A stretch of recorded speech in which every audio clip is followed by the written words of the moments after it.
Et pour parler de cette grève illimitée, nous sommes en direct avec François Coq, auteur et élu municipal à Champigny-sur-Marne. Bonjour Monsieur Coq, merci d'avoir accepté notre invitation. Alors, on assiste à un véritable bras de fer entre les syndicats et le gouvernement, qui va d'ailleurs recevoir les représentants des syndicats le 7 janvier, soit 2 jours avant la mobilisation du 9 janvier. Est-ce que vous pensez que le gouvernement peut céder? Écoutez, je crois que le gouvernement est, comme depuis le début, dans une énorme manipulation.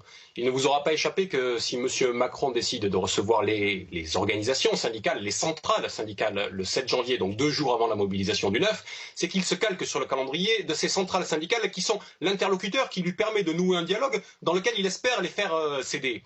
Sauf que le mouvement que nous connaissons aujourd'hui n'est pas un mouvement syndical dirigé par les centrales syndicales. Nous avons affaire à un mouvement populaire. Et d'ailleurs, les gens qui sont sur le terrain, les salariés qui sont dans la lutte aujourd'hui, ne répondent pas aux injonctions de certaines de leurs centrales qui leur demandent là de faire une trêve pour Noël, ailleurs de cesser le mouvement ou d'accepter tel ou tel compromis. La force de mouvement réside dans sa dimension populaire, dans le fait que c'est à la base que les gens s'agrègent sur un certain nombre de revendications autour de la retraite, mais pas simplement autour de la retraite, pour dire qu'ils en ont marre de vivre à genoux et qu'ils réclament un petit peu plus de dignité. Voilà la force du mouvement et voilà comment M. Macron entend le contourner. Je crois que son piège est grossier en essayant de réhabiliter les centrales syndicales que lui-même a balayées d'un revers de la main en 2017. D'une certaine façon, M. dans l'ancien monde, Macron 2020 va tuer Macron 2017. À votre avis, est-ce que c'est l'opinion publique qui risque de faire changer les choses, le fait que les Français soient encore du côté des syndicalistes, ou plutôt voilà, des tensions, des divisions qui pourraient même d'ailleurs se créer au sein même des principaux syndicats? Je crois bien que les Françaises et les Françaises ont bien lu que c'est M.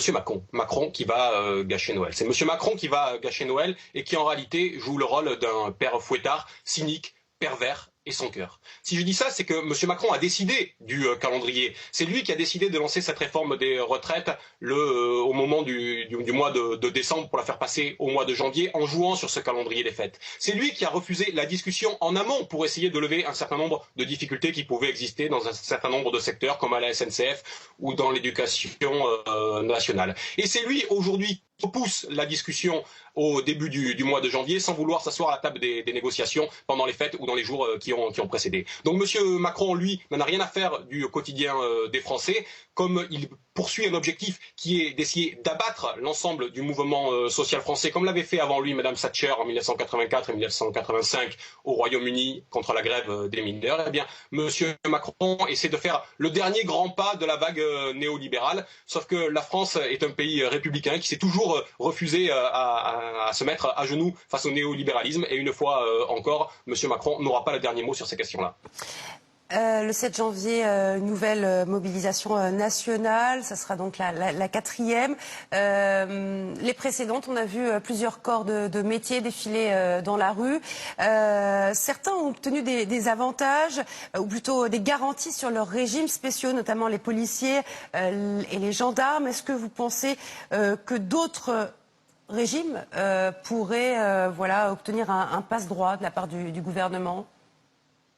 Peut-être que certains en obtiendront, mais ce n'est le but recherché par personne. Vous avez bien compris que les gens qui se mobilisent aujourd'hui se mobilisent avec une dimension individuelle, et que la force de ce mouvement, c'est l'indivisibilité du peuple. Et donc, les gens qui se mobilisent aujourd'hui ne sont pas prêts à céder pour un petit bout, à être achetés sur tel ou tel aspect. De la même manière que l'âge pivot, sur lequel veut jouer monsieur Macron pour essayer de casser le mouvement, a très bien été vu par les uns et par les autres comme le prétexte qui lui permettrait de lâcher sur cette question-là pour faire passer le cœur, la structure de la réforme, qui est la réforme par points. Donc les gens ne sont pas dupes des différents pièges qui sont tendus par Macron, qui finalement n'est jamais rien d'autre qu'un grand manipulateur sur toutes ces questions, et qui, plutôt que de jouer franc jeu avec les Français, essaie de leur mentir, de contourner leur opposition pour n'en faire qu'à sa tête, et surtout qu'aux intérêts de celles et ceux qui le lui rendent bien et qui sont ses amis et qui sont cachés derrière le rideau, comme on le voit depuis des semaines et des semaines. Merci beaucoup François Coq d'avoir répondu à nos questions. Je rappelle que vous êtes auteur et élu municipal à Champigny-sur-Marne.